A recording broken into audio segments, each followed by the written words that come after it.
Brought to you by Penguin.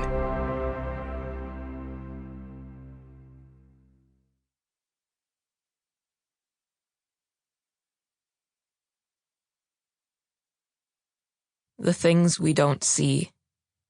Written and read by Savannah Brown. Part 1. Who is she, if not everyone else's? How to Disappear. Episode 21. Narrator. The year is 1986, and if my demographics are anything to go by, you're not there. I'll set the scene. Reagan is president. DNA was just used for the first time in a criminal investigation. Challenger exploded over Cape Canaveral in January. Chernobyl just after that. But hey, the previous March, We Are the World became the fastest-selling single in pop history. The year is 1986, and the sleepy island of Sandown Bay is waking up. To its nearly 200 year-round residents, Sandown is its own self-contained world. To the rest of us, and to its seasonal visitors, it's a minuscule island situated 2 miles off the coast of the Delawarean mainland, just past the end of the estuary of Delaware Bay. Sandown Bay began as a sailor's port, then, towards the turn of the 20th century, became a food and drink tourism destination known for an unmatched abundance of the Delaware blue crab. Nowadays, Sandown is home to 15 bars and pubs and no hospital.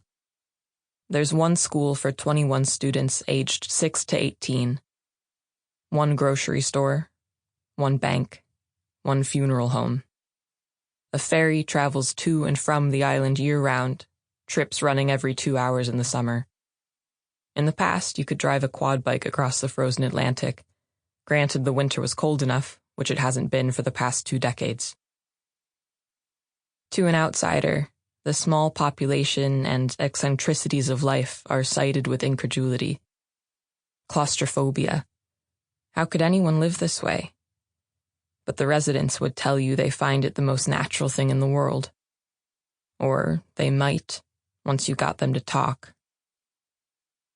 Brought together by their unique circumstances and love of Sandown, the sense of community on the island was, and remains, impenetrable. Which is why, given the mystery it would later become shrouded in, no one seems to have anything to say.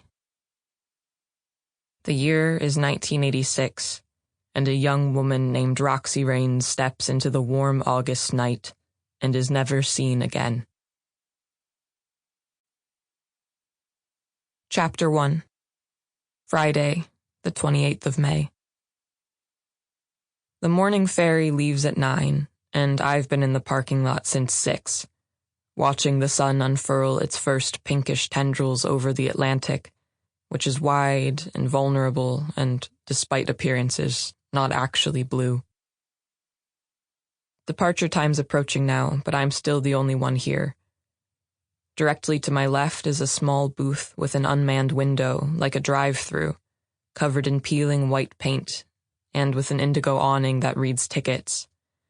To my right, a larger information center framed by rickety benches and yellow-tipped ferns. Ahead, the empty dock. I know the place is quiet because it's still early, but the lack of noise feels more like abandonment than inactivity.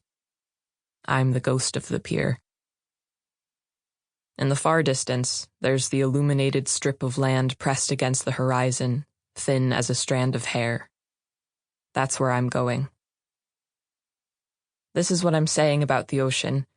It's blue because of what it reflects rather than what it absorbs, as in, water molecules absorb the red and orange and yellow waves of light and reflect the blue, as in, the ocean is blue because blue is the only color it's not.